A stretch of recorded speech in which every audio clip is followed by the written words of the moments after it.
clear that President-elect Trump will have his hands full with foreign policy issues from day one, among them the Syrian civil war and refugees. How many refugees America lets in has been controversial. Now one expert is suggesting that how many and who gets invited should be left up to the American people.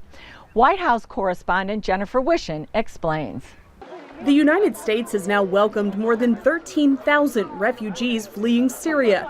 Amid all the concerns about radical Islamic infiltrators, some suggest the American people should have a say in who gets in. It's our country, it's our house. We decide to whom to open the doors. We decide to whom to offer a meal and maybe a bedroom. I think, of course, that should go without saying, but doesn't.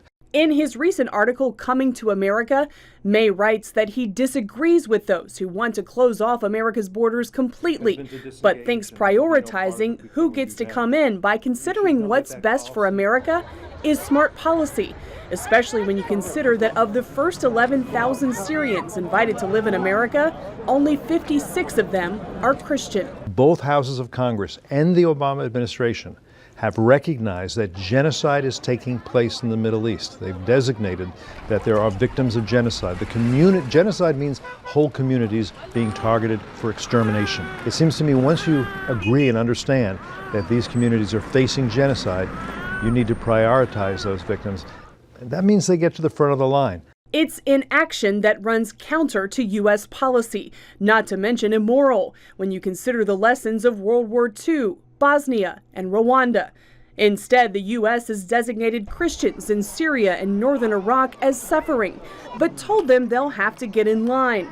And even that isn't as easy as it may sound. They're afraid to go to the camps the UN has set up.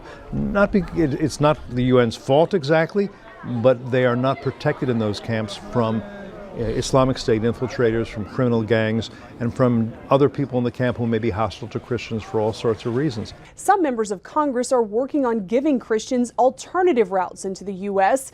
In the meantime, though, allowing more Christian refugees could give Americans peace of mind.